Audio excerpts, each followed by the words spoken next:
In Britain, two kinds of machine carry the deterrent. One of them is this, the Vulcan bomber. In a demonstration shown to the Prime Minister, it took 4 big Victor jet bombers less than 5 minutes from the alarm until the last bomber was away. These bombers form part of the celebrated V-force of Valiants, Vulcans and Victors, all capable of carrying the deterrent and launching it if ever the fatal signal were given. The look-at-life cameras were not allowed to see the thing this plane is designed to carry somewhere inside that mighty triangle. We only know it can destroy as much in one explosion as the entire Allied Air Forces accomplished in the 6 years of the Second World War.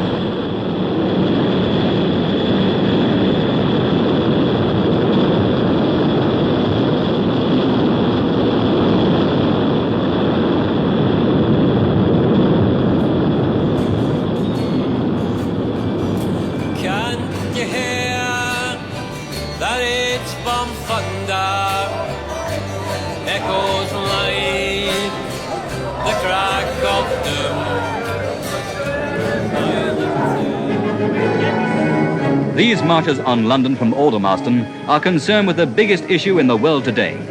Whatever the pros and cons of banning the hydrogen bomb may be, theirs is a protest which has brought together people from widely different spheres.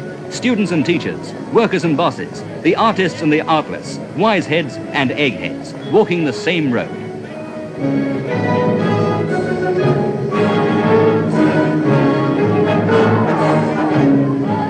They may regard themselves as forerunners of what is to come, the uniting of humanity itself.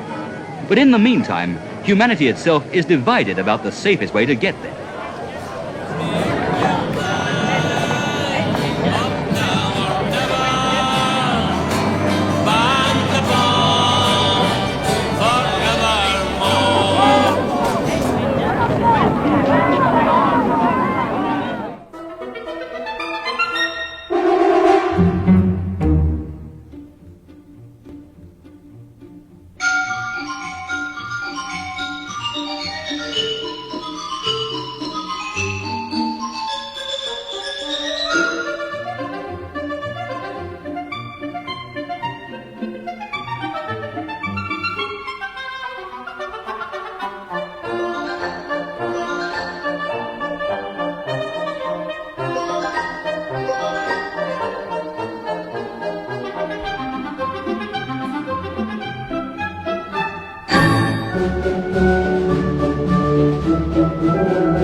Half a city, 100 miles behind the Iron Curtain.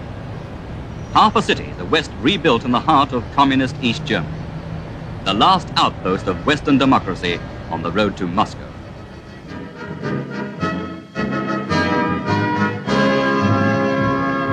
The Kurfürstendamm is the Bond Street and Piccadilly of West Berlin. But as you travel east along it, the shops and bars get fewer and the notice boards go up. Everything stops at the border with East Berlin.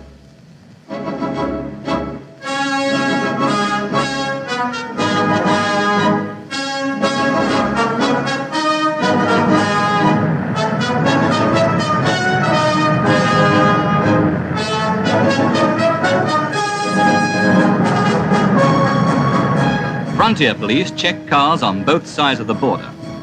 The East German People's Police are on the alert. This bridge marks another part of the border, and on the other side, communist slogans are evident. A bear is the coat of arms of the West Berliners. They enjoy their days out at the zoo or in the Funkturm Park. The nearness of the slogans and the red flags doesn't stop the fountains playing.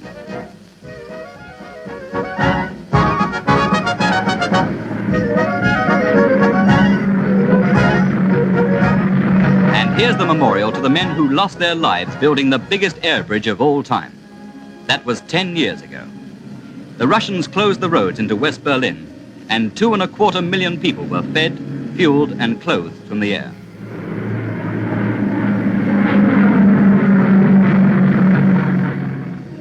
This year, Earl Attlee, Mayor Brandt, the generals and the politicians laid wreaths at the 10th anniversary ceremony.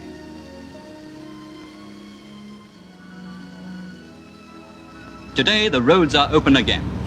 Under the watchful eye of the guards, the traffic flows freely.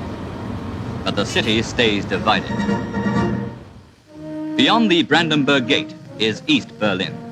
And on the border is the Russian War Memorial, where armed Red soldiers maintain a 24-hour patrol.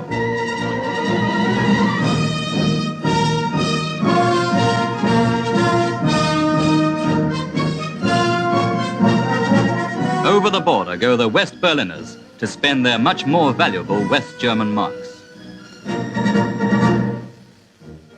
And the West Berlin police make a polite but thorough search of every car.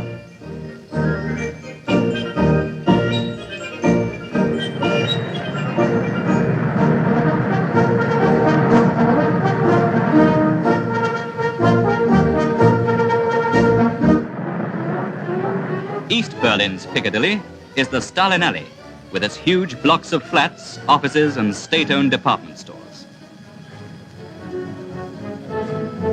Here too are slogans and propaganda posters. This one says, "Sweep away NATO, make West Berlin clean." In East Berlin is the cemetery in the War Memorial Park of 6,000 Soviet soldiers who fell in the battle for Berlin. The statues were molded in Moscow.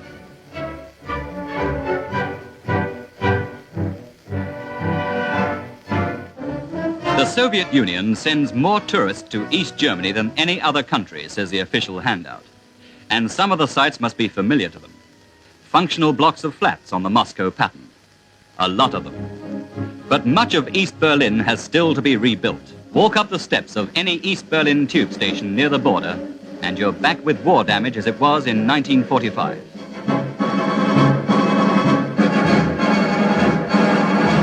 But the biggest human hangover of the war is the endless stream of refugees. 10,000 a year, walking, riding, hiding their way from East Germany to the West. How long will this stream go on?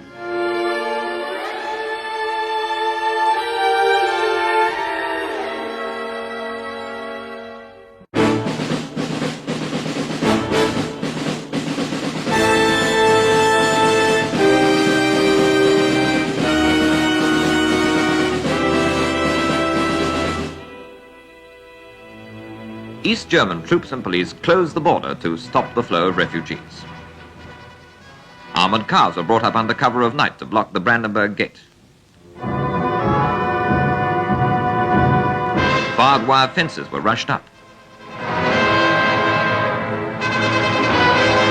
East German police were heavily reinforced. But all this was only a start. Within a few days, walls of cement blocks were being built across every street leading from East to West Berlin.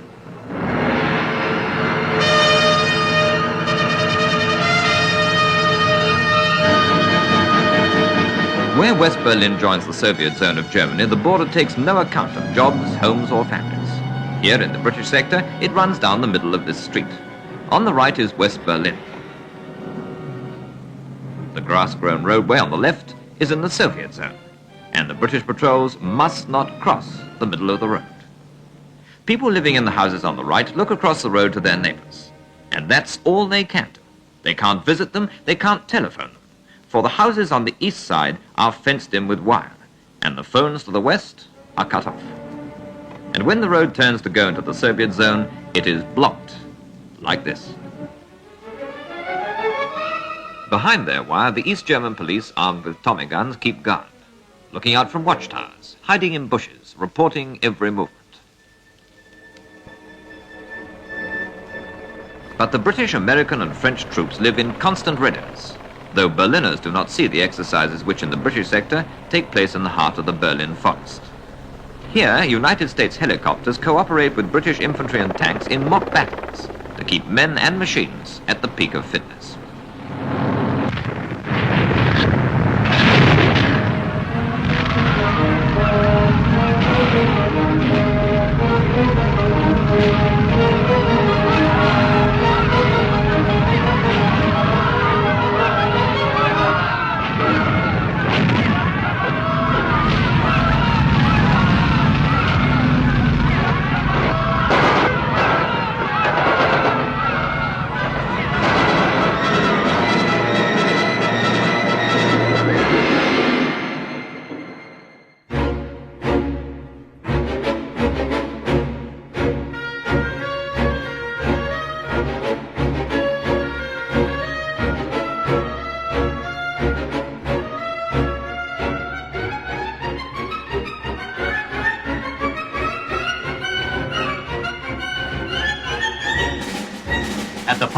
Alexanderplatz, once one of Berlin's biggest squares, the wall is fortified with barbed wire. Behind it, steel girders embedded in concrete form a tank trap. British soldiers keep watch on the East German police. The police watch the British soldiers. When the wall was first built, angry West Berliners used to flock to the Brandenburg Gate, but today they're forbidden to approach it. Only tourists from other countries and the patrolling British scout cars are allowed within 100 yards of it.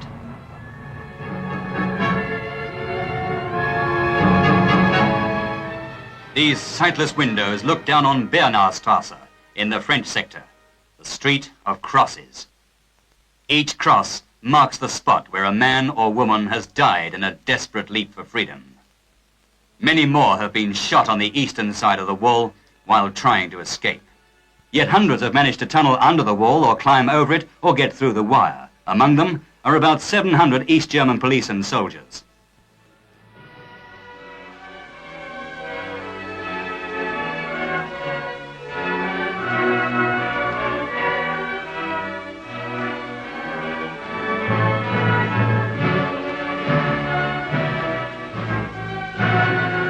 Erected in an attempt to divide a people, the wall today stands as a symbol never intended by its builders, a symbol of the triumph of the spirit of man.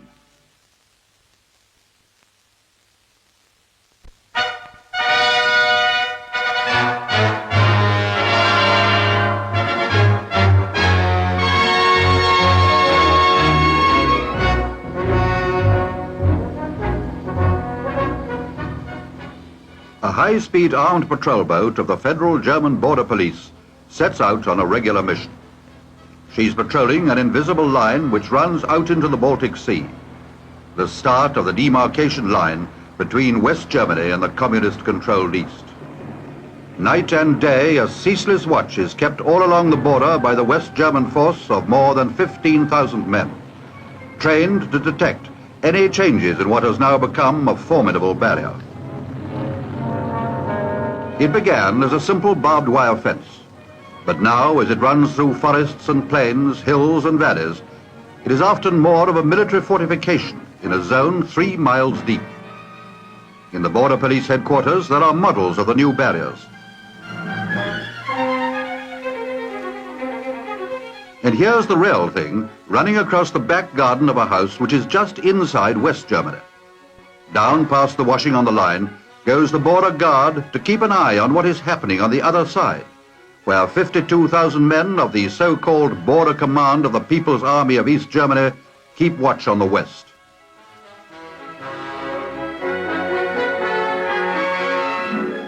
To the wire fences have been added a ditch, a mine belt, and a wide strip of land plowed to show footprints of anybody trying to escape to the west.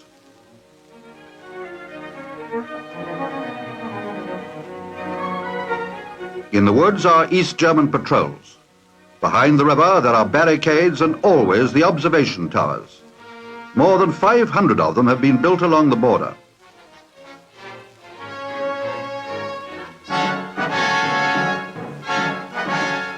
Photos are taken constantly of people looking across the border. Somewhere, no doubt, they are classified and indexed. As the people go about the streets on their daily work, they know they're being watched, always. The Iron Curtain dividing Germany joins the Czech frontier near the town of Hof. Roads leading out of it to the east come to an abrupt end. Minefields bar the way. On the Czechoslovakian frontier, things look much the same, and German farmers work their land almost up to the dividing line. But here, the wire fence is electrified with a force of 5,000 volts.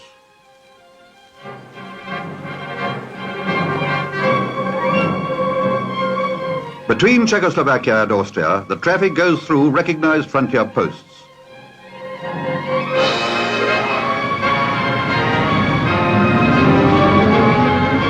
Like other Iron Curtain countries, Czechoslovakia is now trying to attract more tourists from the west, but the restrictions on Czechs going abroad are still severe.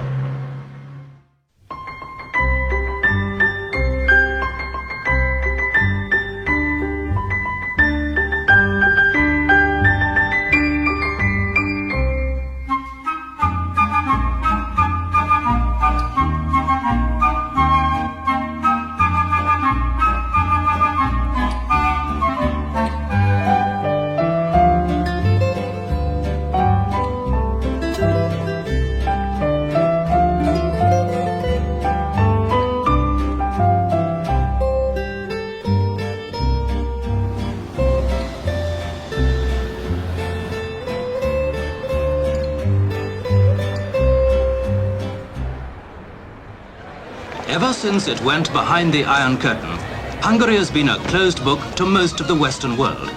But slowly it is opening up again. Here in Budapest, 26 countries, Britain among them, are showing their wares at the annual trade fair, competing for a slice of a new market.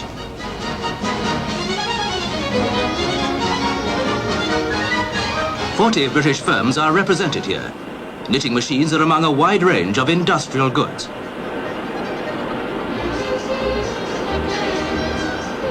So is lighting equipment for cinema and television. But none of these is bought on the spot. It's an opportunity to show ordinary Hungarians the quality of the goods Britain makes. Buying is done by a state purchasing agency. The idea is that Hungarian technicians will be sufficiently interested to come to Britain and see goods, such as this copying machine, being produced. And out of such visits, business will result.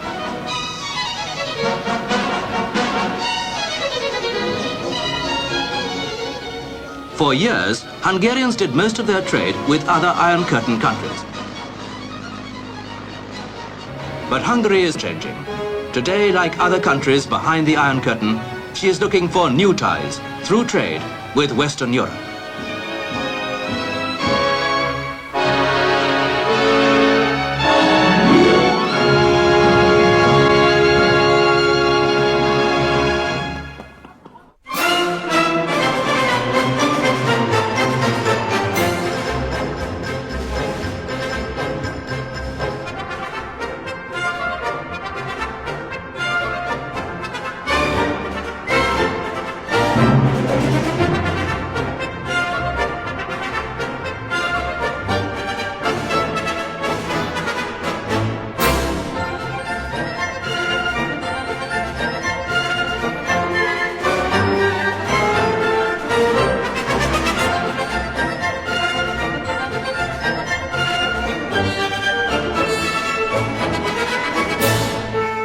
First time, Look at Life brings to the cinema screen a series of 4 films on life in Russia today.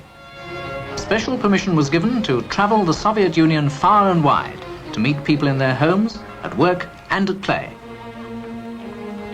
It must be something of a shock for many to stand in a Leningrad street or a Moscow market and see what? Angels? Bogeymen? Or people like themselves? For to everyone outside it, the Soviet Union is not only a state, but a state of mind. At one extreme, they talk about a workers' paradise, at another about the communist menace, but everyone reacts to the word Russia. This is the time of celebration, the 50th anniversary of the Bolshevik Revolution.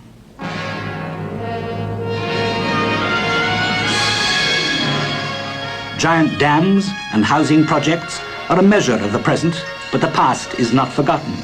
Untold millions are being spent on lovingly restoring the masterworks of Russian past, particularly the fine churches, many of which are still functioning. The Soviets love the biggest and best, and here in Moscow is the world's biggest hotel. In the middle of the city, a giant swimming pool.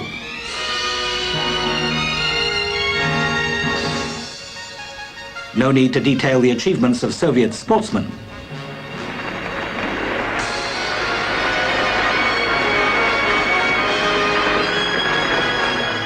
Or to dwell on the frightening military might of a superpower.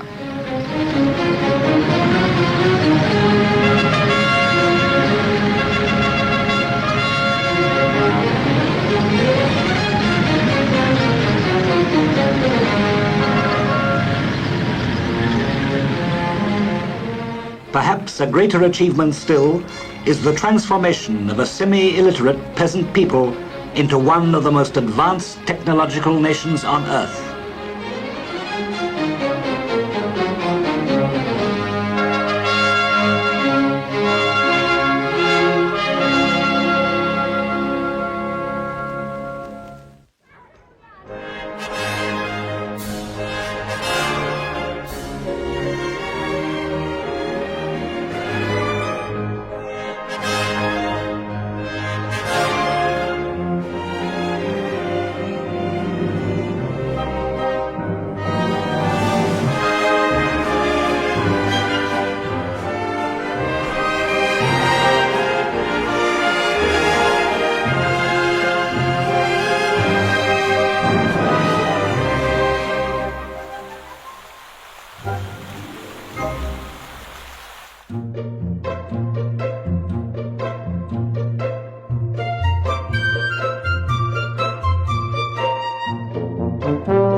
Nothing unusual about this iron shot, except that it was played behind the Iron Curtain. To communists, golf is a bourgeois game. There are no courses in Russia, but this is not Russia, it is Czechoslovakia. Whatever the outcome was to be of the events of 1968, the Czechs in that summer were enjoying their new freedom.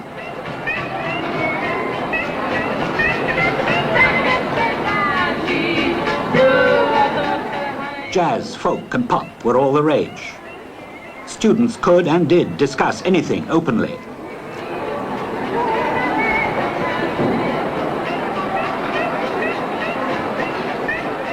Censorship had been abolished in the press, radio and television.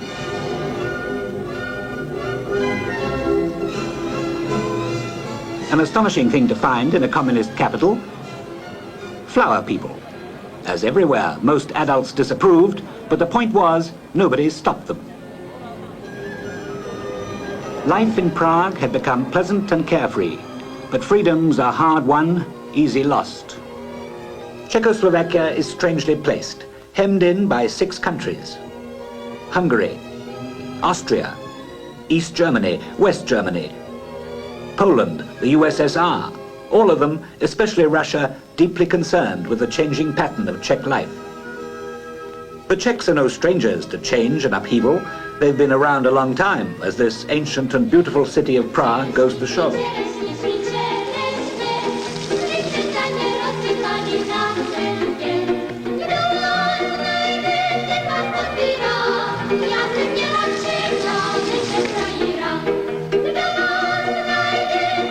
But idyllic scenes like this, although fine for the tourists, are a headache for those who are striving to improve Czechoslovakia's economic status, the same people who instigated the reforms. At their head, Mr. Dubček, the party secretary, whose pursuit of a middle path won the applause of the majority. With him, Mr. Černík, the prime minister, both seeking to lead the country along paths of social and economic reform while preserving the one-party system and the firm alliances that exist with the Soviet bloc.